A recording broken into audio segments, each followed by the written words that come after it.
नमस्कार, ये NB news देख रहे हैं आप। मैं हूं आपके साथ पल्लवी राजपूत और हमारे खास कार्यक्रम मुद्दा में आप सभी का स्वागत है।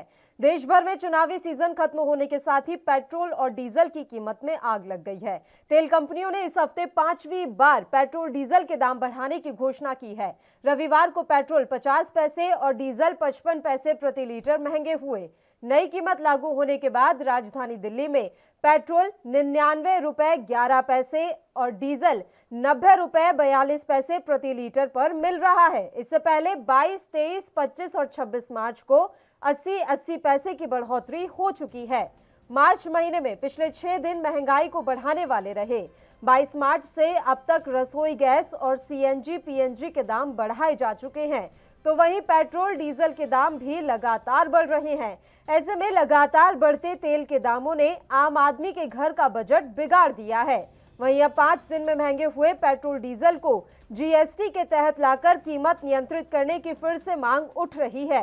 सरकार के खिलाफ जनता में आक्रोश नजर आ रहा है, तो वहीं विपक्ष भी बढ़ती महंगाई को लेकर सरकार को घेरने की तैयारी में है। कांग्रेस पार्टी ने महंगाई के खिलाफ 31 मार्च से 7 अप्रैल तक 3 चरणों में प्रदर्शन करने का फैसला किया। कांग्रेस ने लोगों से आह्वान किया है कि वो महंगाई के खिलाफ बहरी सरकार को जगाने के लिए महंगाई मुक्त भारत अभियान का हिस्सा बने।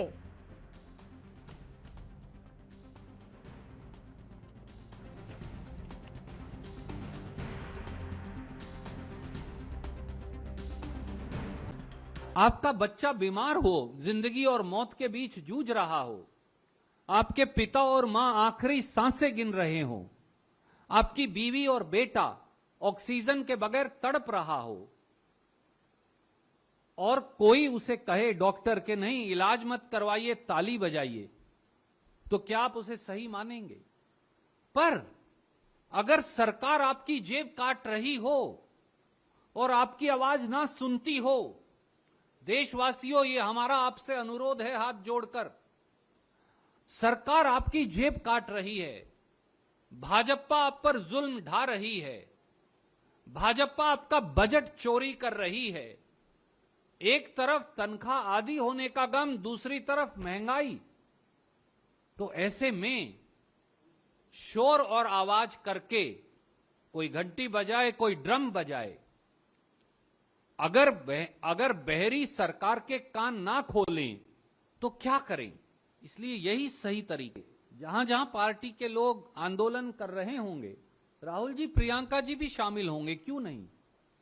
सब लोग, कांग्रेस का हर नेता, हर कार्यकर्ता, कांग्रेस का हर वोटर, कांग्रेस का हर सिंपैथाइजर, कांग्रेस की विचारधारा में विश्वास रखने वाला हर व्यक्ति, देश में विश्वास रखने वाले हर व्यक्ति को आह्वान है, ये वोट और चुनाव का समय नहीं, ये लोगों की जिंदगियां बचाने का समय है।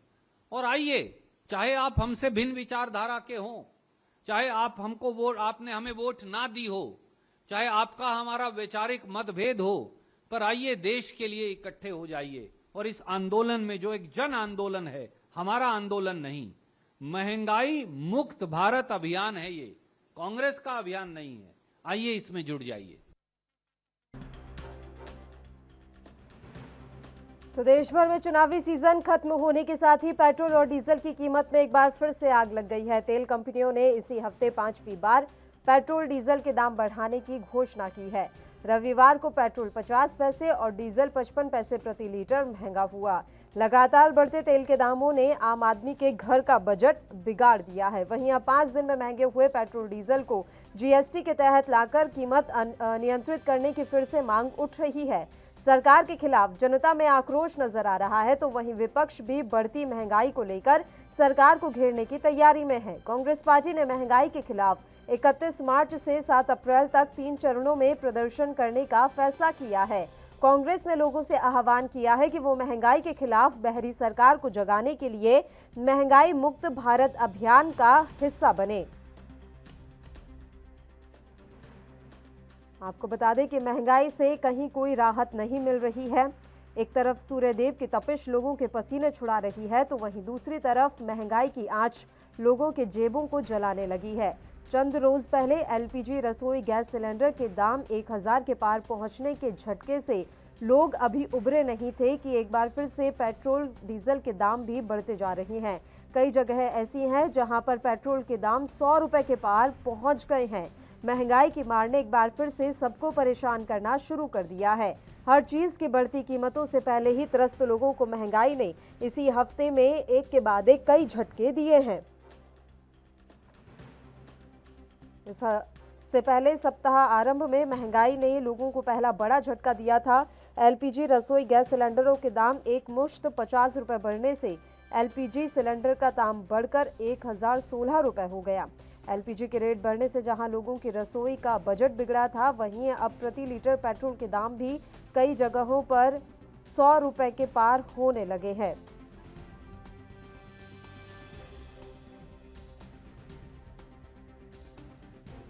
आपको बता दें कि डीजल और पेट्रोल के महंगे होने से काफ़ी सारी चीज़ों पर प्रभाव पड़ता है। किराया बढ़ेगा, माल ढुलाई बढ़ेगी, खाने की चीज़ों से लेकर हर चीज़ के दाम बढ़ेंगे, जिससे महंगाई अमीर से लेकर गरीब वर्ग हर किसी को प्रभावित करेगी। सबसे ज़्यादा प्रभावित मध्यम और गरीब तबके के लोग होंगे। तेल कंपनियों की वर्ष के बाद जारी होने वाली बैलेंस शीट में हर वर्ष करोड़ों रुपए का मुनाफा दिखाया जाता है। यदि तेल कंपनियां घाटे में चलती हैं तो फिर मुनाफा कैसे कमा रही हैं? सरकार को पेट्रोल और डीजल को जीएसटी के दायरे में लाना चाहिए। साथ ही तेल के दामों को नियंत्रित करने के लिए नीति बनानी चाहिए, क्योंकि पेट्रोल और डीजल के दाम बढ़ने का असर हर चीज पर पड़ता है।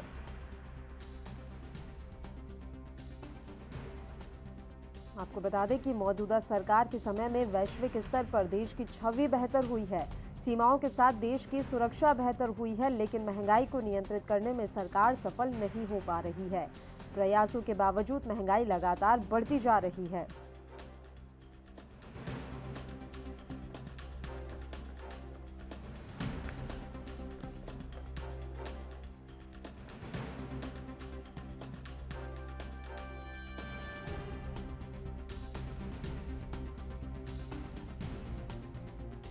पर अब हम चर्चा की शुरुआत कर लेते हैं। दो मेहमान इस समय हमारे साथ जुड़ गए हैं। मेहमानों से आपका परिचय करवा देते हैं। कांग्रेस पार्टी के प्रवक्ता रत्नाकर सिंह जी इस समय हमारे साथ जुड़ गए हैं। सबसे पहले उन्हीं का रुख करेंगे। रत्नाकर जी, स्वागत है आपका एएनबी न्यूज पर। सर, महंगाई लगातार बढ़ती जा रही है और इस बीच जानकारी मिल रही है कि आपकी पार्टी महंगाई के खिलाफ अब प्रदर्शन करने की तैयारी में है। देखिए, कांग्रेस पार्टी जो है भी जनता के साथ अत्याचार किया जाएगा, न्यायपूर्ण रवैया नहीं अपनाया जाएगा, वहां पे कांग्रेस पार्टी जनता के साथ खड़ी है। और जिस तरह से आम जनता के पॉकेट से पैसा लूटने का काम भारतीय जनता पार्टी कर रही है और खजाना भरने का काम कर रही है, अपने मित्रों का समर्थन कर रही है, मित्रों को बढ़ा रही है, तो कहीं न कहीं यह देश हित में नहीं है, यह प्रजा हित में नहीं है। और इसके खिलाफ कांग्रेस पार्टी हर वह कदम उठाएगी जो जनता के हित के लिए हो, चाहे वह प्रदर्शन हो, चाहे सड़क से संसद तक की लड़ाई हो। हम हर लड़ाई को लड़ेंगे और हम आने वाले दिनों में जिस तरह से 5 दिन के दौरान या 5वीं बार जो यह डीजल और पेट्रोल की प्राइस बढ़े हैं, 3.25 रुपए के लगभग पेट्रोल में प्राइस बढ़े हैं, तो यह निश्चित रूप से कहीं न कहीं महंगाई को बढ़ावा देने का काम यह भारतीय जनता पार्टी की सरकार कर रही है और आम जनता के हित का ख्याल नहीं रखते हुए सिर्फ अपने एजेंडे पे काम कर रही है। राजनीतिक विश्लेषक पीयूष पंत जी भी इस समय हमारे साथ जुड़े हुए हैं फोन लाइन पे ही। पीयूष जी, स्वागत है आपका। सर, जब देश में चुनावी माहौल था तो सब कुछ शांत था, महंगाई ऐसा लग रहा था कि ठीक है अब कंट्रोल में है, लेकिन वही हुआ जिसका डर था। तमाम राजनीतिक विश्लेषक ये कह रहे थे कि जैसे ही चुनावी सीजन खत्म होगा आप देखिएगा कि एक बार फिर से महंगाई बढ़ने लगेगी। सरकार लोगों को राहत देना चाहती है या फिर सियासी राहत है ये? देखिए, सरकार लोगों को राहत नहीं देना चाहती, ये बहुत साफ है सरकार के एटीट्यूड से। जब हमने देखा पिछले 2-3 साल में जिस तरह के इंटरनेशनल क्रूड ऑयल के भी दाम कम से गिर रहे थे, तब भी जो लगातार सरकार से जो है कि तेल के दाम कम नहीं किए और तेल के दाम हमारे बढ़ते ही रहे लगातार। तो ये साफ दिखाता है कि सरकार जनता को राहत नहीं देना चाहती है और दे भी क्यों, जब जनता जो है भारतीय जनता पार्टी की सरकार को, भारतीय जनता पार्टी को चुन चुन के भेज रही है, तो सरकार क्यों सोचेगी? भाई वो तो जान रही है कि जनता वोट दे रही है हमें, चाहे जिस भी कारण से दे रही हो, इसका मतलब उनको महंगाई की मार नहीं लग रही है, तो वो क्यों सुनेगी? वो नहीं कम करेगी। और देखिए, वो तो मजबूरी में, आप देखिए सरकार ने नवंबर में जो है, नवंबर में वो दाम उन्होंने 5 रुपए पेट्रोल पे, 10 रुपए डीजल पे कम किया था। वो मजबूरी थी क्योंकि इलेक्शन था सामने। और ये एक अनुमान लगाया जा रहा है कि जो सरकारी कंपनियां हैं पेट्रोल की, उनको कम से कम जो है 19,000 करोड़ का नुकसान हुआ है इलेक्शन के दौरान, क्योंकि इस दौरान जो है इंटरनेशनल क्रूड मार्केट में बहुत प्राइसेस बढ़े हैं और उसकी वजह से उनको, लेकिन बढ़ाना सरकार के आदेश थे नहीं बढ़ाने के, तो इन कंपनियों ने बढ़ाए नहीं। तो इसलिए देखिए लगातार जो है, अब जैसे ही इलेक्शन खत्म हुआ है तो ये अनुमान था कि कम से कम 20 से 25 रुपए बढ़ेगा, लेकिन थोक मार्केट में वो बढ़ भी गया है। थोक मार्केट में 25 रुपए बढ़ा है, लेकिन रिटेल में 80-80 पैसे बढ़ाया जा रहा है। और आप देखिए 31 तारीख तक पूरा वही टारगेट पूरा कर लिया जाएगा। पेट्रोल और डीजल जो है 20 से 25 रुपए जो है प्रति लीटर जो है महंगा हो जाएगा पूरी तरीके से, क्योंकि ये सरकार की मजबूरी भी है और सरकार का जो है एंटी पीपल पॉलिसी भी है। सरकार एक्साइज ड्यूटी कम करके जो है वो राहत दे सकती है जनता को, लेकिन सरकार ऐसा कर नहीं रही है। सरकार ने जो है लगातार जो है, आप देखिए कि जब सरकार मोदी सरकार आई थी तो 2014 में तो जो एक्साइज ड्यूटी 10% थी और वो अब बढ़ के जो है वो 26% हो चुकी है। तो लगातार ये सरकार एक्साइज ड्यूटी बढ़ा भी रही है। तो मैं वही कहूंगा कि देखिए सरकार का कोई ऐसा इंटेंशन नहीं है कि वो जनता को राहत दे, और इसीलिए हम देख रहे हैं कि अभी तो खैर बहाना है कि अंतर्राष्ट्रीय बाजार में जो है तेल के दाम बढ़ रहे हैं क्योंकि जो युद्ध चल रहा है यूक्रेन और रूस के बीच में। लेकिन वैसे भी सरकार का नजरिया बिल्कुल यही रहा है कि वो अपने खजाने में जो है वो एक्साइज ड्यूटी लगातार बढ़ा के जो है अपने खजाने में पैसा जमा कर रही है और जनता को राहत देना नहीं चाहती है। बिल्कुल रत्नाकर सिंह जी, ये एक तरीके से परमानेंट एक्सक्यूज हो चुका है कि आप देख लीजिए ना, अंतर्राष्ट्रीय स्तर पर कच्चे तेल के दामों की कीमत क्या हो रही है, तो हमारी तो मजबूरी है यहाँ पर दामों को बढ़ाना। और इसके अलावा केंद्र सरकार एक बात और कहती है कि हमारे हाथ में ही नहीं है पेट्रोल डीजल की कीमतों को बढ़ाना और कम करना। देखिए, ये भारतीय जनता पार्टी की सरकार जो है बिल्कुल झूठी सरकार है और ये जनता से हमेशा झूठ बोलने का काम की है। यह जो बहाना इनको कोई, देखिए खजाना भरना इनका मकसद है, आम जनता को राहत। जैसा कि हमारे जो विश्लेषक हैं पीयूष जी, वो कह रहे थे कि अंतर्राष्ट्रीय कीमत में बढ़ोतरी हो रही है इसलिए सरकार बढ़ा रही है यहाँ पे। मैं इससे बिल्कुल सहमत नहीं हूँ। कारण उसका ये है कि जब ही 2014 में कच्चे तेल की कीमत $105 प्रति बैरल थी, तो उस समय पेट्रोल की कीमत 71 रुपए थी और डीजल की कीमत 55 रुपए थी। आज की परिस्थिति में 2021 का मैं एक आंकड़ा उठाकर आपको देता हूं। 2021 में ही क्रूड ऑयल का कीमत जो है, कच्चे तेल की कीमत $85 प्रति बैरल थी। उस समय पेट्रोल के दाम जो है 109 रुपए और डीजल के दाम 98 रुपए हो गए। तो आप देख लीजिए 2014 में जब क्रूड ऑयल के दाम ज्यादा थे उस समय पेट्रोल के दाम 71 रुपए था। आज क्रूड ऑयल के दाम कम हो गए हैं, फिर भी 109 रुपए इनका पेट्रोल और डीजल का दाम जो है उस हिसाब से बढ़ता जा रहा है। तो कहीं ना कहीं यह जो सरकार है वह जनता का हित नहीं देख रही है। वह किस तरह से जनता के पॉकेट से पैसा ऐंठने का काम कर रही है। मैं आपको एक और आंकड़ा देना चाहता हूं, उससे आप समझ सकते हैं। देखिए, यूपीए सरकार जो है वह एक्साइज ड्यूटी, जब यूपीए की सरकार थी उस समय पेट्रोल में एक्साइज ड्यूटी लगभग 10 रुपए के करीब लिया जाता था। आज जो है एनडीए की सरकार है वह लगभग 30 रुपए एक्साइज ड्यूटी, यानी कि 3 गुना एक्साइज ड्यूटी लेने का काम कर रही है।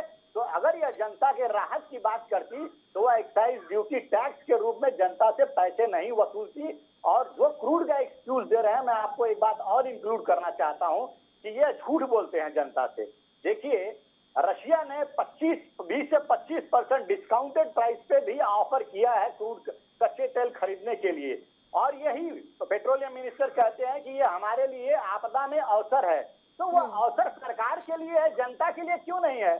आप किस तरह से जनता को धोखा दे रहे हैं, मैं उसका एक और उदाहरण देना चाहता हूं। कुछ दिन पहले ही थोक डीजल के दाम में 25 रुपए रेट बढ़ गए। आप वो थोक जो रेट 25 रुपए बढ़े हैं, सरकार कह रही है कि हम जनता का नहीं बढ़ाए हैं, लेकिन वह 25 रुपया जो बढ़ा है वह कहीं ना कहीं महंगाई को और बढ़ाने का काम कर रहे हैं। क्योंकि वही लोग डीजल वो थोक भाव में खरीदते हैं तो कमर्शियल यूज करते हैं, और कमर्शियल यूज करने वाले कहीं ना कहीं जो है प्रोडक्ट मैन्युफैक्चरिंग यूनिट में इन्वॉल्व है।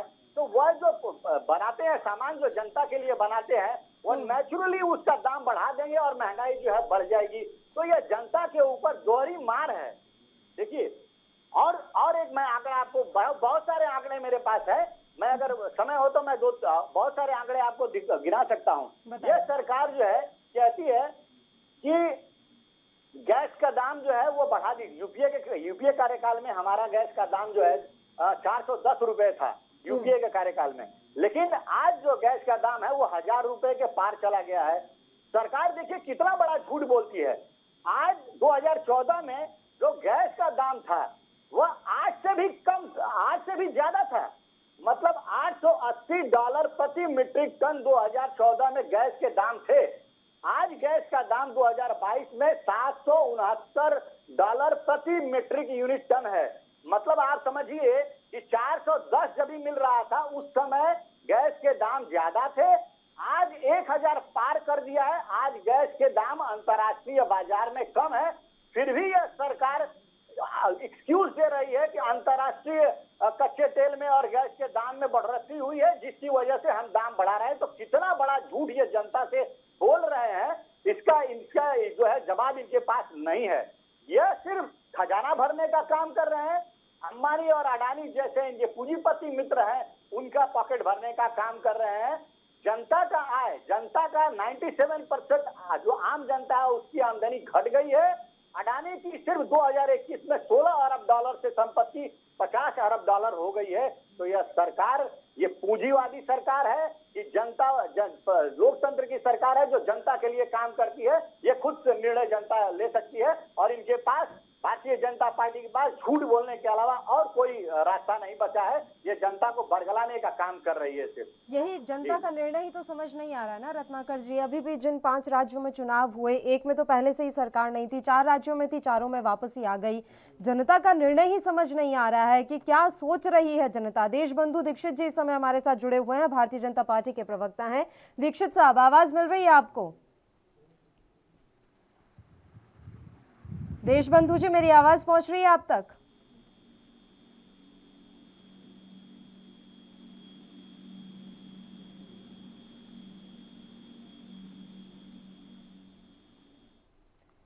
देशबंधु दीक्षित जी तक आवाज नहीं पहुंच रही है। एक बार हम फिर से राजनीतिक विश्लेषक का रुख कर लेते हैं। पीयूष जी, आपको आवाज मिल रही है मेरी? मैं आपके प्रश्न का जवाब दे देता हूँ। पीयूष जी का भी आवाज नहीं पहुंच रही। ठीक है रत्नाकर जी, आप ही के पास आएंगे, बताइए। जी देखिए, आपने बात किया 5 राज्यों के चुनाव के बारे में, तो जनता ने कहीं न कहीं भारतीय जनता पार्टी को जो अप्रत्याशित जीत दी है, वह अप्रत्याशित जीत जो मिली है वह निश्चित रूप से एक विचार करने वाला, एक विचारणीय सब्जेक्ट है। लेकिन भारतीय जनता पार्टी कभी भी उस मुद्दे पे लड़ाई नहीं लड़ रही है। यह एक एजेंडे के तहत चल रही है। ये आज जो बेरोजगारी का मुद्दा है, किसी भी चुनाव में बेरोजगारी का मुद्दा इन्होंने उठाया नहीं। आज जो है महंगाई का मुद्दा है, वह मुद्दा गौण हो गया। आज जो मुद्दा है वह महिला अत्याचार का मुद्दा है, वह गौण हो गया। जो किसानों का आत्महत्या का जो किस तरह से किसानों ने 750 किसान मर गए, वो आज मुद्दा जो है वह गौण हो गया है। तो ये जो मुद्दे हैं, जो जनता से जुड़े हुए मुद्दे हैं आज की परिस्थिति में, वह भारतीय जनता पार्टी कहीं भी चुनाव में उसको जिक्र नहीं करती है, क्योंकि वह झूठे राष्ट्रवाद का एक जो आडंबर ओढ़ लेती है, एक चादर ओढ़ लेती है जिसके अंदर सब कुछ छुप जाता है। ये सारे मुद्दे जो है गौण हो जाते हैं। तो जब तक यह झूठा राष्ट्रवाद लोगों के दिमाग में भर के रखेंगे, यह झूठा राष्ट्रवाद दिखाएंगे कि हम राष्ट्र के लिए काम कर रहे हैं। महंगाई बढ़ रही है रत्नाकर जी, इसमें कोई दो राय नहीं है। तो क्या लोगों को इतनी सी बात समझ नहीं आ रही है कि उनकी जेब पर इसका क्या असर पड़ रहा है? ये किस तरह का जनादेश है?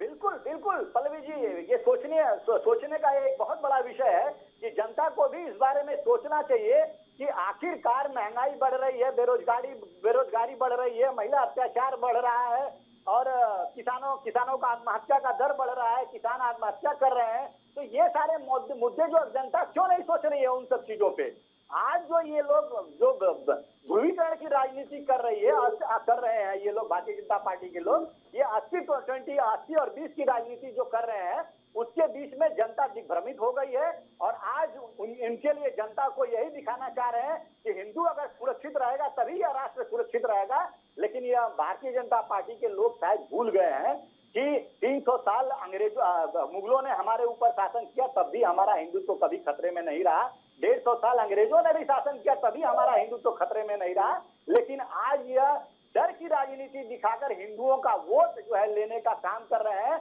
जो यह डर दिखा रहे हैं, ध्रुवीकरण की राजनीति कर रहे हैं, जो हिंदुत्व की राजनीति कर रहे हैं, वह राजनीति जो है यह देश के लिए हित में नहीं है। और जनता को भी इस बारे में सोचना चाहिए कि जनता देश का विकास सर्वोपरि है या फिर आप जो है इन्हीं सब मुद्दों में उलझ कर रह जाएंगे। आने वाले समय में हम अपने जनरेशन को क्या बनाना चाहते हैं, हम अपनी जो अगली नस्लें हैं, आने वाली नस्लें, उन नस्लों को हम क्या देना चाहते हैं, ये इसको जनता को तय करना है। रत्नाकर सिंह जी, आपके समय में जो महंगाई बढ़ी थी यूपीए कार्यकाल में, उसका नतीजा ये हुआ कि लगातार एक पूरा स्लोगन बड़ा फेमस हुआ था, बहुत हुई महंगाई की मार अब की बार मोदी सरकार। अब ये तो सत्ता में आ गए लेकिन महंगाई जस की तस बनी हुई है। मेरा सवाल ये था कि वो लगातार एक बात कहते हैं कि आप लोगों ने जो बॉन्ड खरीदे उसे भरा जा रहा है, अभी तक सच्चाई क्या है? कितने बॉन्ड ऐसे खरीद लिए गए जो अभी तक भरे ही जा रहे हैं और जनता पर इसकी मार पड़ती जा रही है? मुझे जरा 2 मिनट का समय दीजिएगा, मैं बॉन्ड के बारे में पूरी तरह से आपको एक्सप्लेन करता हूं। ठीक है, आपने एक बहुत अच्छी चीज कही है कि हमारे समय में जो है इनके लिए महंगाई जो है वह डायन लगती थी। आज इनके समय में महंगाई जो है वह डार्लिंग लगने लगी है। आप जनता का भी रुख देखिएगा तो इस तरह से इन्होंने प्रोजेक्ट कर रहे हैं लोगों की महंगाई बढ़ रही है तो देश का विकास हो रहा है, डीजल पेट्रोल के दाम बढ़ रहे हैं तो देश का विकास हो रहा है। इस तरह से इन्होंने जनता के मस्तिष्क में ये छवि भर दी है। यह बिल्कुल सत्य बात है कि क्रूड ऑयल जो ऑयल बॉन्ड के ऊपर जो आपने पूछा कि ऑयल बॉन्ड के ऊपर जो चर्चा होनी है वो ऑयल बॉन्ड के ऊपर मैं आपको बता रहा हूँ। देखिए, ये ऑयल बॉन्ड है जो वो 2002 में अटल बिहारी वाजपेयी की सरकार में राम नाईक ने शुरू किया था। राम नाईक ने 9,000 करोड़ रुपए का ऑयल बॉन्ड इशू किया था, पहला ऑयल बॉन्ड इशू किया था। ठीक है, इस तरह से ऑयल कंपनीज को ऑयल बॉन्ड इशू होते रहे। अब देखिए 2014 तक ये ऑयल बॉन्ड 1,82,000 करोड़ रुपए था। 1,44,000 करोड़ रुपए तक 2014 तक ऑयल बॉन्ड थे। अब आप सोचिए 8 साल के दौरान यही एनडीए की सरकार ने 26 लाख करोड़ रुपए पेट्रोल और डीजल से एक्साइज के तौर पे वसूला। इन्होंने 26 लाख करोड़ के तुलना में वह जो है 1,44,000 करोड़ नगण्य आंकड़ा है, नगण्य। जो ऑयल बॉन्ड ये रोना रोते हैं कि ऑयल बॉन्ड वह 1,44,000 करोड़ का ऑयल बॉन्ड 2014 में जब यूपीए की सरकार थी उस समय था। और आज ये सिर्फ जनता के पॉकेट से पैसा 26 लाख करोड़ सिर्फ 8 साल में इन्होंने लूट लिया है। तो ये ऑयल बॉन्ड का रोना जो है छोड़ दें। यह अंतर्राष्ट्रीय गैस या क्रूड ऑयल का दाम बढ़ने का जो है यह रोना छोड़ दें, क्योंकि सच्चाई कुछ और है। यह जनता को सच बताना नहीं चाहते हैं, क्योंकि अगर सच जनता को पता जब चल जाएगा तो इनका सारा जो है ठीकरा जो है वो सारा पिटारा जो है खुल जाएगा और यह नेस्तनाबूद हो जाएंगे।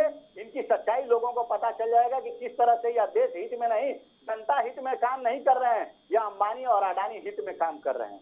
चलिए ठीक है, दोनों मेहमान एक बार फिर से हमारे साथ जुड़ गए हैं। मेहमानों से चर्चा शुरू कर लेते हैं। देशबंधु जी, अब आपको आवाज मिल रही है?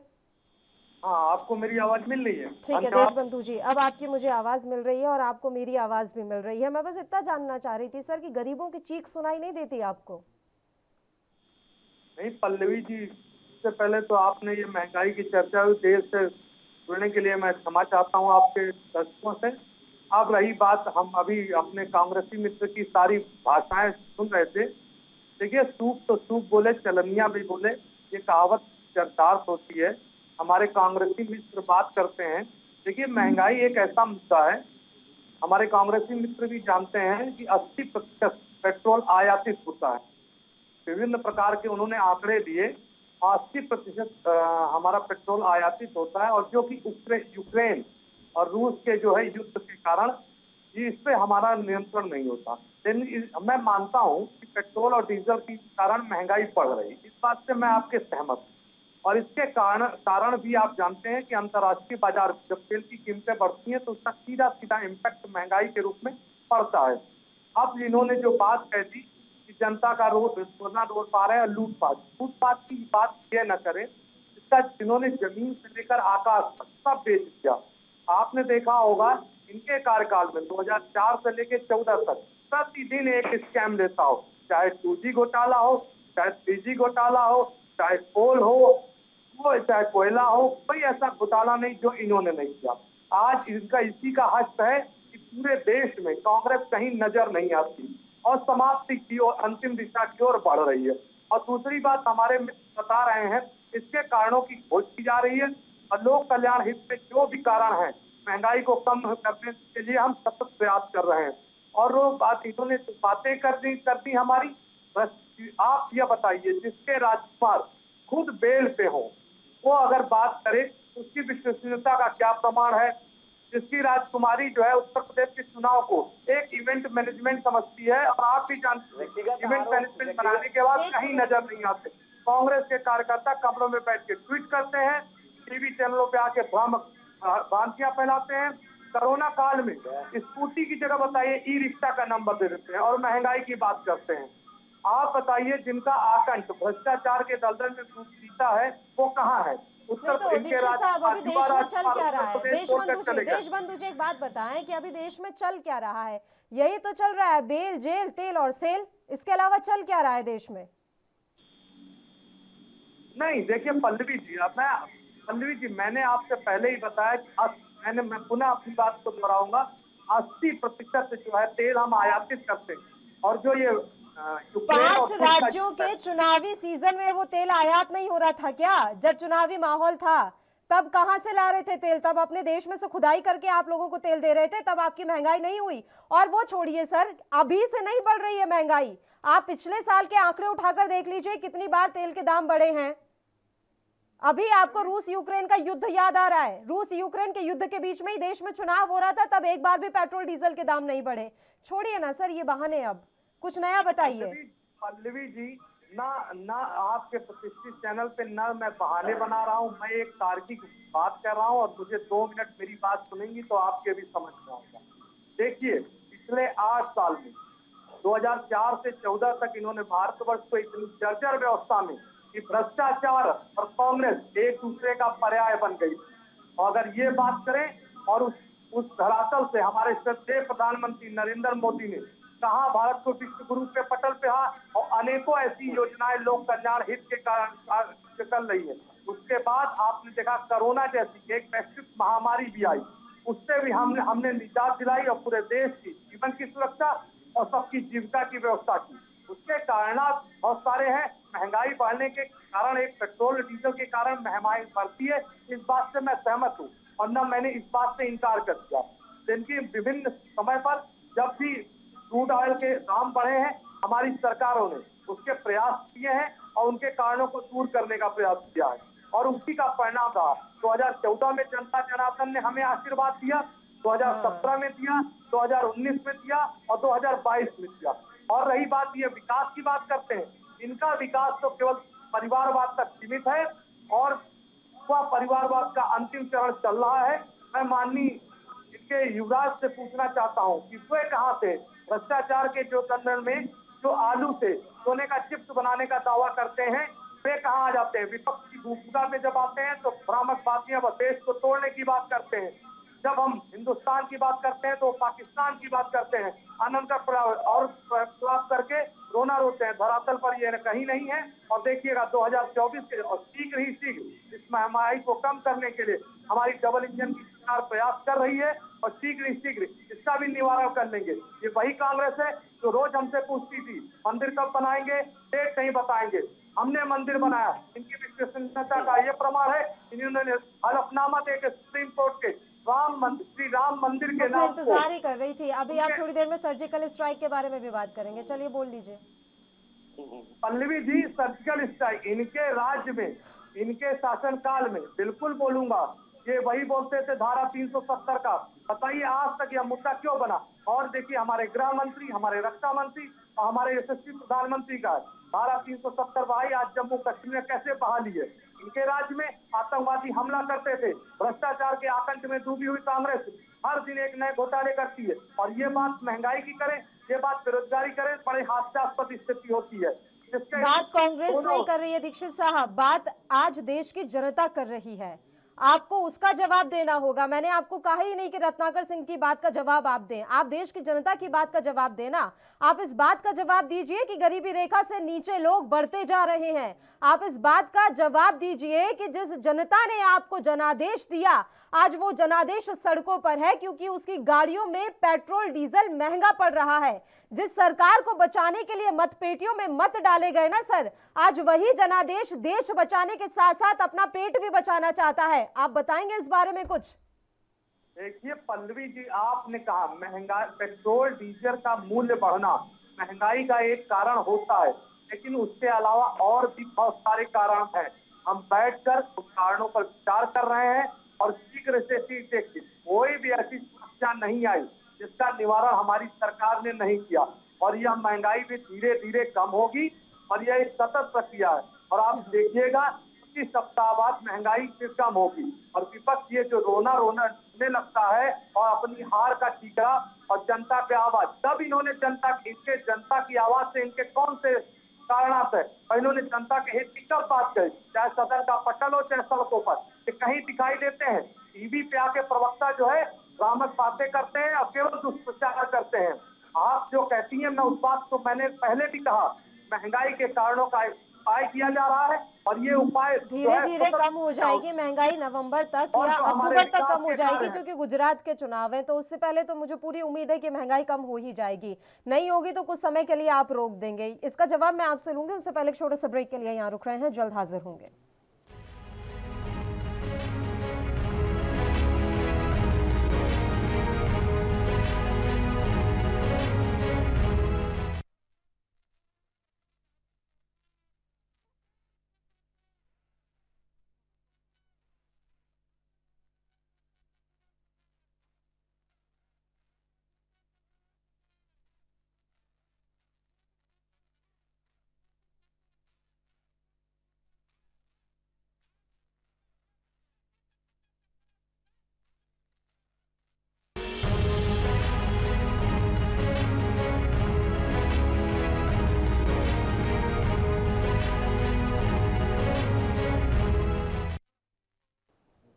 ब्रेक के बाद एक बार फिर से आप सभी का स्वागत है। महंगाई के मसले पर आज मुद्दा में हम चर्चा कर रहे हैं। तीनों मेहमान हमारे साथ बने हुए हैं। पीयूष जी, एक बात बताइए सर, टैक्स तो हम मनमोहन सरकार में भी देखते थे, टैक्स हम मोदी सरकार में भी देते हैं, राहत हमें तब भी नहीं थी, राहत हमें अब भी नहीं है, तो फिर करें तो करें क्या?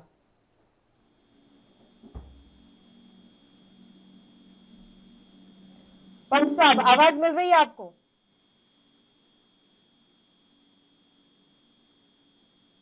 पीयूष जी तक आवाज नहीं पहुंच रही है शायद। एक बार फिर से उनकी फोन लाइन पैच करवा लीजिए, उनको आवाज नहीं मिल रही है। रत्नाकर जी, आप ही का रुख करेंगे। सर, सवाल मेरा वही है, जब हमें हमेशा ही टैक्स भरना ही है तो उसके बाद भी हम राहत की उम्मीद ना करें, तो ये तो हमारे मानवाधिकारों का उल्लंघन हो गया सीधे सीधे। ये बात भारतीय जनता पार्टी को सोचनी चाहिए कि जनता जो है टैक्स भर रही है, ठीक है, और उसको राहत नहीं पहुंचाने का काम कर रही है। ये भारतीय जनता पार्टी की सरकार है, उनको सोचना चाहिए। हम अपने कांग्रेस से पूछना चाहते हैं, आप पहले बताइए भ्रष्टाचार जो आपने किए उस पर आपका सुन तो लीजिए, बौखलाइए नहीं, रुक जाइए, सुन लीजिए मेरी बात। उसका मिल गया उन्हें जवाब सर, देशबंधु जी, उसका तो वो झेल ही रहे हैं ना, सत्ता में नहीं है वो, सत्ता में नहीं है वो। और एक एक करके बात कर लेते हैं दीक्षित साहब। रत्नाकर जी, जरा इनको या तो म्यूट करवा दीजिए या तो फिर इनको ही बोलने दीजिए, इसके बाद में बोलता हूं। 1 लाख आपको आंकड़े दीक्षित जी, आप आंकड़ों के साथ बात करिए, हवाई बात नहीं करते हैं, आंकड़ों के साथ बात करना चाहिए। देशबंधु जी, दीक्षित साहब, उन्होंने घोटाले किए, उन्होंने महंगाई बढ़ाई, उन्होंने जनता की कमर तोड़ दी, उसका सिला मिल गया उन्हें, वो नहीं रहे अब सत्ता में। अब आप भी उन्हीं की राह पर हैं क्या? मैं बस ये जानना चाह रही हूँ, लेकिन मैं आपके पास लौटूंगी, एक बार उनकी बात कंप्लीट हो जाने दीजिए। रत्नाकर जी, हमारे प्रधानमंत्री जी और उत्तर प्रदेश जहाँ मैं रहता हूँ, वहाँ के यशस्वी मुख्यमंत्री, डबल इंजन की सरकार, देश को और प्रदेश को इतनी उत्तर प्रदेश में ही रह के आया हूँ, क्या परिस्थितियाँ है मैं देख रहा हूँ। बहरहाल मुझे दीक्षित जी, जरा आप बोल लेने दीजिए, जरा बोल लेने दीजिए, आपका नंबर आएगा तो आप बोलिएगा। दीक्षित जी जरा और अभी आप दो जरा राज्यों शांति में बनाए हैं, रखें, वो भी देखिए शांति बनाए रखें, जरा आईना पार्टी दिखाने है। से बौखलाइए नहीं, जरा शांति ठीक है, बनाए एक-एक रखिए, मैं करके अपनी बात बातों को करिए। कर लेता हूँ। ठीक है, दीक्षित जी। के विकास के मुद्दे और जनता दो राज्यों में और उसके बावजूद इतना परेशान हो रहे हैं आप कि कंटिन्यू आपको रत्नाकर जी की बातों पर ही जवाब देना है। रत्नाकर सिंह जी, राज्यों में आपको हकीकत देखिए पल्लवी जी, अब इसको शांत कराइएगा तो मैं बोल सकता हूँ। ये बहुत हास्यास्पद स्थिति है। जी दीक्षित जी जरा बोल लेने दीजिएगा, फिर वाद विवाद करेंगे, कोई बहुत लंबा नहीं, टाइम। आप बोलिए। अरे महाराज सुन लेने दीजिए जरा, मैं क्या बोल रहा हूँ, जरा मेरी बातों को भी सुनिए और जनता को भी सुनने दीजिए। दीक्षित साहब एक एक करके बात कर लेते हैं प्लीज। रत्नाकर जी, पल्लवी जी, ये बड़ी अजीब विडंबना है भारतीय जनता पार्टी की। जब भी हम लोग मुद्दों को लेकर सामने आते हैं, जनता के मुद्दों को, जनता से जुड़े हुए मुद्दों को जब सामने लेके आते हैं, तो यह क्या करते हैं, यह जिम्मेदारी जो है नेहरू जी को ठहरा देते हैं। इनके कई मंत्रियों का बयान सुन लीजिए, ये कह देंगे कि आज की महंगाई की क्या जिम्मेदार कौन, नेहरू जी। आज की महंगाई का जिम्मेदार कौन, कांग्रेस पार्टी। आज की महंगाई का जिम्मेदार कौन, अभी दीक्षित जी बोल रहे थे घोटाले हुए हैं। सुन लीजिए महाराज, जरा शांति बनाए रखिए, शांति बनाए रखिए, रायबरेली का जिम्मेदार नहीं, शांति बनाए रखिए। आप बताइए वहाँ के विकास कितना समय चाहिए आपको? आप कभी रायबरेली घूमे हैं? मेरे ख्याल से कांग्रेसी मित्र एक बार रायबरेली घूम आइए, एक बार पल्लवी जी जरा इनको शांत करिएगा तो मैं जवाब दे दूं। सब जितने भी इन्हें पॉइंट्स बोले मैं उनका जवाब लिख के रखा हूँ, दे सकता हूँ। शांति बनाए रखिए, मेरे बाद आप जवाब दीजिएगा, आप बैठे हैं हम लोग, ठीक है। देखिए दूसरी बात ये है, ये कह रहे, ये इनकी पुरानी फितरत है, ये अपनी नाकामियों का ठीकरा जो है कांग्रेस पार्टी पे फोड़ते हैं, नेहरू जी पे फोड़ते हैं, क्योंकि इनको करने के लिए कुछ है नहीं झूठे राष्ट्रवाद के अलावा। दूसरा चीज ये मैं मेरे भारतीय जनता पार्टी के, अरे महाराज चुप रहिए जरा, आप बोलने तो दीजिए, परिभाषा क्या है पहले यह तो बोलने तो दीजिए, चुप रहिए जरा, चुप रहिए, शांत रहिए जरा, शांत रहिए आप बताइए तो विकास की परिभाषा क्या है? आपका विकास अमेठी में दिख रहा है, रायबरेली में आपका दोनों लोग बोलेंगे कोई नहीं सुन पाएगा। पल्लवी जी दोनों लोग बोलेंगे कोई नहीं सुन पाएगा। दीक्षित साहब एक बार बात कंप्लीट हो जाने दीजिए सर प्लीज, मैं रिक्वेस्ट कर रही हूँ, 2 मिनट का वक्त दे दीजिए। रत्नाकर जी, इनकी पुरानी फितरत है, जब ये फंसते नजर आते हैं तो सारा ठीकरा जो है कांग्रेस पार्टी और नेहरू पे फोड़ना चाहते हैं। आज भी देखिए किस तरह से दीक्षित साहब कह रहे थे, वो घोटाले जो यूपी में हुए उसका खामियाजा आज हम लोग भर रहे हैं, जिसकी वजह से पेट्रोल और डीजल के दाम बढ़ गए। तो ये बड़ी हास्यास्पद जो है इनका वक्तव्य है, स्टेटमेंट है, जनता भी सुन रही है। आपके फितरत पे, आपके नेक नियति पे, आपकी नीति क्या है वो जनता देख रही है। चुनाव के पहले यही प्रधानमंत्री जी आते हैं बड़े बड़े स्क्रीन पे, टीवी के स्क्रीन पे, और कहते हैं कि हमने 10 रुपए पेट्रोल के प्राइस कम कर दिए हैं, ठीक है, चुनाव के पहले। और चुनाव के बाद यही 6 दिन के अंदर 5वीं बार लगातार डीजल और पेट्रोल के प्राइसेस बढ़ गए हैं, वो भी 4 रुपए के लगभग बढ़ गए हैं। तो आप चुनाव के पहले पेट्रोल और डीजल के प्राइसेस कम करते हैं और चुनाव के बाद बढ़ा देते हैं। ये कौन सी पॉलिसी है आप कर रहे हैं जनता के साथ? ये कौन सा छलावा है जो आप कर रहे हैं जनता के साथ? देखिए झूठ इनका, देखिए कह रहे हैं कि किस तरह से देश आगे बढ़ रहा है। महाराज आपको मैं एक बात बताना चाहूंगा, यह जो भारत 70 सालों में हमने देश को 5वीं सबसे उभरती हुई अर्थव्यवस्था बनाया था, यह कांग्रेस पार्टी की देन थी कि 5वीं सबसे उभरती हुई अर्थव्यवस्था थी। लेकिन आज देश 164वें पायदान से भी नीचे चला गया है। यह कौन सा देश आगे बढ़ रहा है, कौन सा विकास हो रहा है, वो सब लोग देख रहे हैं। आज लोगों के घर में महंगाई की वजह से हमारी महिलाएं, हमारी माताएं त्रस्त हैं, लेकिन ये लोग जो थोथलेबाजी कर रहे हैं टीवी पे बैठ के, ये थोथले जो दलीलें दे रहे हैं वो महिलाएं और हमारी बहनें भी देख रही हैं। कह रहे हैं ये भाई साहब कि विचार जो है, विचार करना चाहिए, ये विचार कर रहे हैं। अभी महंगाई और डीजल जो है प्राइसेस क्यों बढ़ रहे हैं, ये विचार कर रहे हैं। आप अगर विपक्ष की बात सुन लीजिए महाराज, सुनिए, आपके पास कोई जवाब है नहीं, कोई जवाब आपके पास नहीं है, सिर्फ आप ठिठुरी ही बात करेंगे। आप जो है सिर्फ आप ठिठुरी ही करेंगे, आपके पास कोई जवाब नहीं है। सुन लीजिए साहब, मेरी बातों को सुन लीजिए। आप बर्दाश्त नहीं हो पा रहा है, जब हम दिखाते हैं ना तो आप बौखला जाते हैं। भारतीय जनता पार्टी बौखला जाती है। सच को सुनने का मद्दा रखिए, सच को सुनने का मद्दा रखिए, और आपकी सच को सुनने का मद्दा रखिए। कांग्रेस पार्टी विपक्ष में बैठी है, आप आईना दिखाती रहेगी और सच बताती रहेगी। जनता के बीच बिजनेस करते जाके हम हैं, जनता की लड़ाई लड़ते रहेंगे।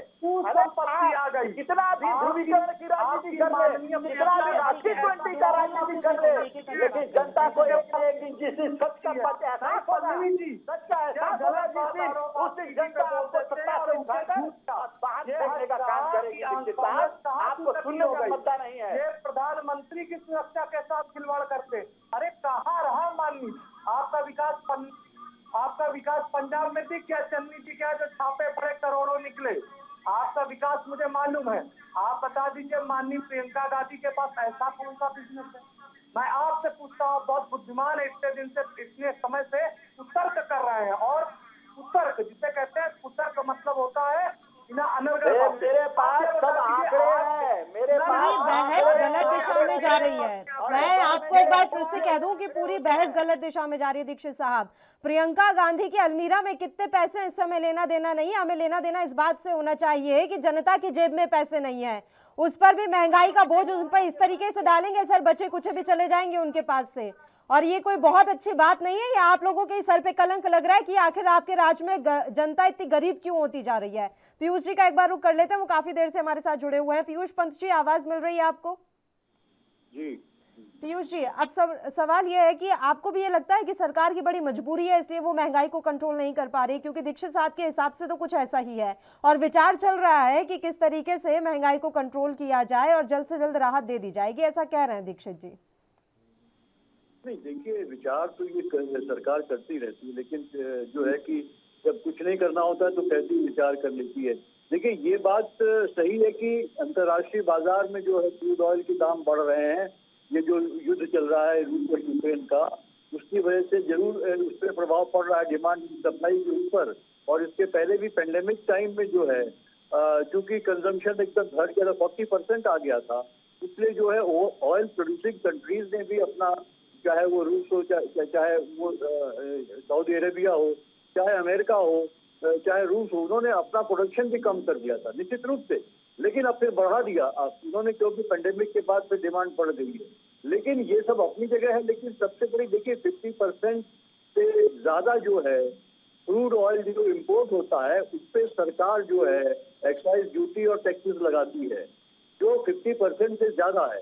तो सरकार चाहे तो आसानी से राहत दे सकती है और हमने देखा भी अभी नवंबर में सरकार ने ऐसा किया भी, क्योंकि लेकिन उस समय चुनाव होने वाले थे 5 राज्यों में, इसलिए एक संदेश देने के लिए उन्होंने बहुत मजबूरी में इस काम को किया। उन्होंने जब बहुत दबाव पड़ा 10 रुपए और 5 रुपए की राहत दी गई। इसी तरह राज्य सरकारें भी इस मामले में मानता हूं कि वो भी रिलेक्टेंट रहती हैं। बड़ी मुश्किल से राज्य सरकारों ने जो है कि वो करी, और बल्कि जो नॉन बीजेपी सरकारें उन्होंने तो कम भी नहीं किया। ये उन्होंने कहा कि भाई हमारे रेवेन्यू में कट होगा। निश्चित रूप से रेवेन्यू आता है सरकारों का, लेकिन जनता को भी राहत देने की जरूरत होती है। और देखिए सबसे बड़ी बात है, इस समय अंतर्राष्ट्रीय बाजार में तेल के दाम बहुत कम थे, लगभग जो है 60-70 डॉलर के थे। उस समय भी हमारे देश में बहुत ज्यादा दाम रखे गए थे और वो तमाम जो है जो सरकार का खजाना भर जा रहा था। तो जब सरकार का खजाना भरा गया उस टाइम में और जनता को इतना ज्यादा दाम देना पड़ा, तो फिर अब जब अंतर्राष्ट्रीय बाजार में इतने दाम बढ़े हैं तो जनता को उस पैसे से राहत क्यों नहीं दी जा रही है, सवाल ये बहुत बड़ा है। तो सरकार की नीयत है, देखिए मैंने आपसे पहले भी कहा, सरकार नहीं राहत देना चाहती जनता को, क्योंकि सरकार को फर्क नहीं पड़ता। सरकार जो है वो बनती है, हमेशा भारतीय जनता पार्टी जीत के आती जा रही है, लोग वोट दे रहे हैं, उनकी सरकार बन रही है, उनको फर्क नहीं पड़ता कि जनता को महंगाई मार रही है कि मार पड़ रही है कि नहीं पड़ रही है। और दूसरी बात देखिए 2010 में जो है कि जब यूपीए सरकार ने पेट्रोल को पे कंट्रोल खत्म किया था, लेकिन उन्होंने डीजल पे नहीं किया था, क्योंकि डीजल तमाम कंज्यूमर गुड्स की सप्लाई पे जो है प्रभाव पड़ता है, क्योंकि डीजल के माध्यम से ट्रांसपोर्टेशन होता है। लेकिन मोदी सरकार जब आई 2014 में तो इन्होंने डीजल को भी डीकंट्रोल कर दिया। उसका प्रभाव क्या हुआ कि डीजल भी अब मार्केट के भरोसे हो गया और उस पर भी लगातार दाम जो है बढ़ोतरी होती रही। उसका ये परिणाम हुआ कि जो कंज्यूमर गुड्स है उनके दाम लगातार बढ़ते चले गए। इसीलिए हम देख रहे हैं आज देखिए जो रिटेल इंडेक्स है जो है वो भी, रिटेल प्राइस इंडेक्स जो है वो 6 पॉइंट के ऊपर चला गया है, जो कि आरबीआई का कहना है कि 6 से ज्यादा नहीं जाना चाहिए। तो महंगाई की चारों तरफ मार पड़ रही जनता को। लेकिन जनता या तो क्या रास्ता है, दो ही रास्ते हैं, या तो जनता सड़क पे उतरे, सरकार के लिए विरोध प्रदर्शन करे, नहीं तो सरकार बैलेट बॉक्स के माध्यम से इस सरकार को हरा दे। लेकिन जनता दोनों में कोई नहीं कर रही है, तो सरकार को फर्क नहीं पड़ना है। सरकार अपने हिसाब से करेगी, दाम बढ़ाते चली जाएगी, कंपनियों को, सरकारी कंपनियों को फायदा होगा, सरकार की किसी में पैसा आएगा और सरकार दूसरे मद में जो है खर्चा करती रहेगी। जो गैर सरकारी खर्च है उनमें भी पैसा खर्चा बहुत होने लगा है। तो इस तरीके से सरकार अनाप शनाप खर्चा करती चली जाएगी, लेकिन जनता को राहत नहीं देगी, क्योंकि जनता उस पर अपनी प्रतिक्रिया नहीं दिखाती, न तो बैलेट बॉक्स से, न तो धरना प्रदर्शन करके। तो सरकार क्यों उसके काम में जू क्यों लगेगी?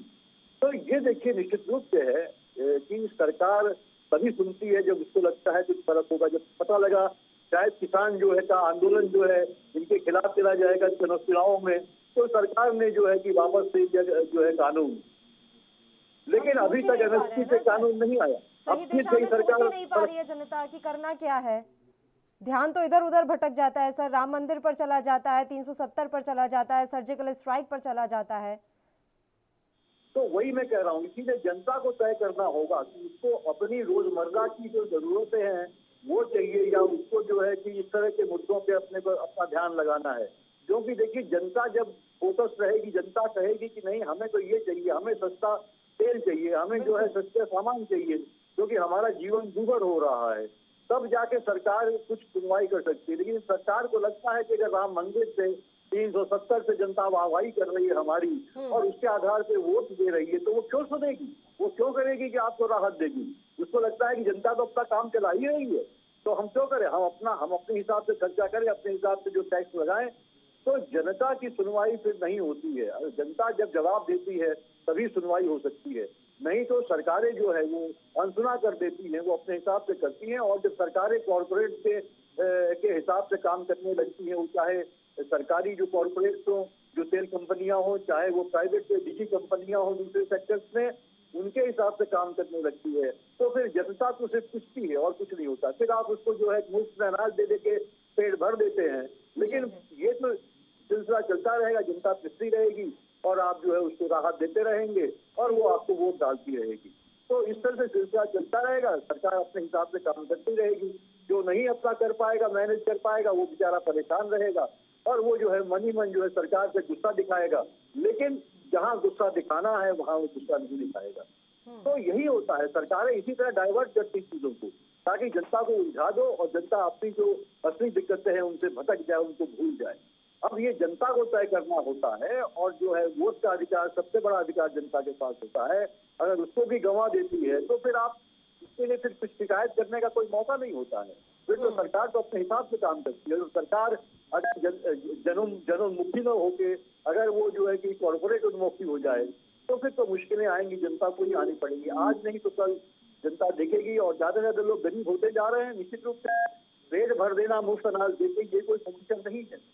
जनता को कैसे उसको रोजगार मिले, कैसे वो अपने पैरों पर खड़े हो, कैसे उसकी माली हालत बेहतर हो, ये सरकार की प्रायोरिटीज होनी चाहिए।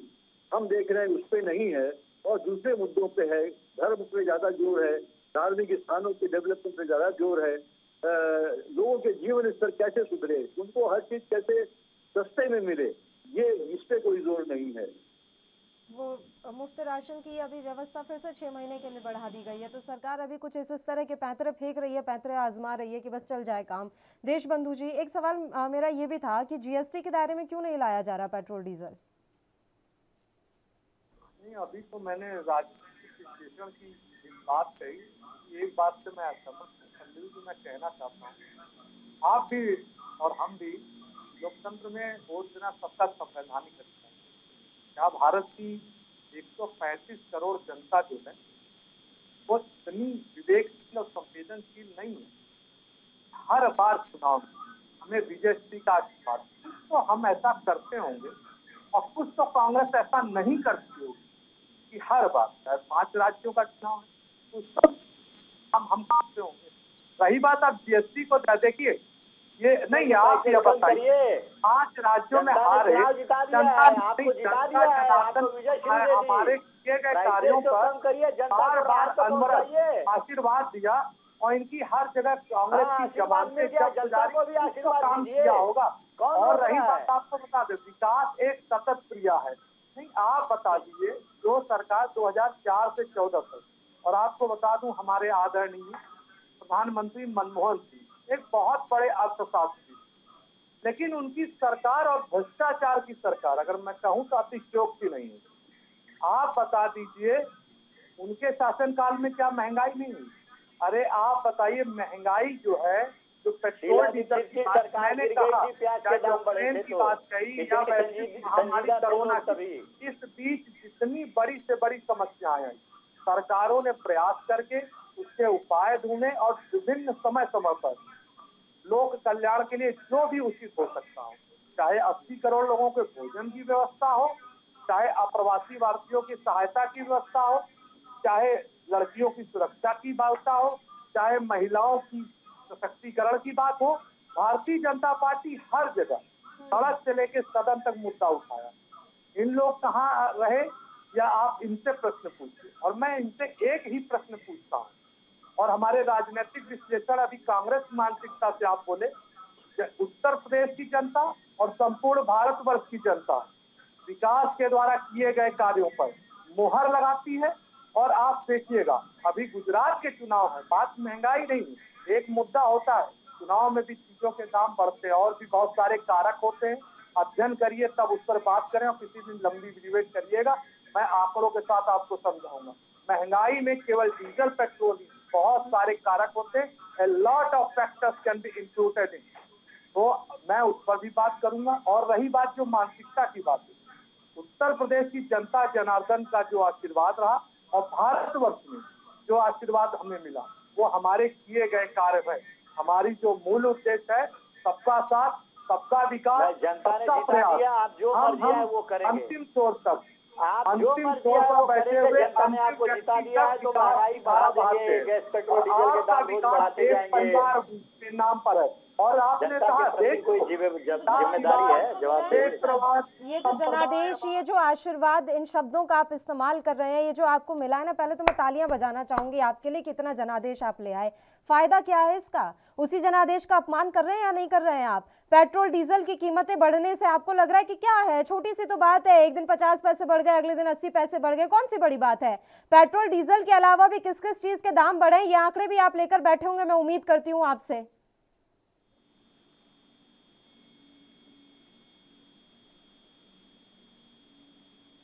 दीक्षित जी, आवाज मिल रही है आपको? प्रश्न मुझसे आपने पूछा, आप प्रश्न दोहरा दें। आप ही से पूछूंगी सर, कांग्रेस पार्टी तो है ही नहीं आपके हिसाब से, कांग्रेस पार्टी तो पूरी खत्म हो चुकी है, तो अब आप ही बचे, आप ही से सवाल पूछूंगी। आप ही के लिए तालियां बजाई है मैंने अभी।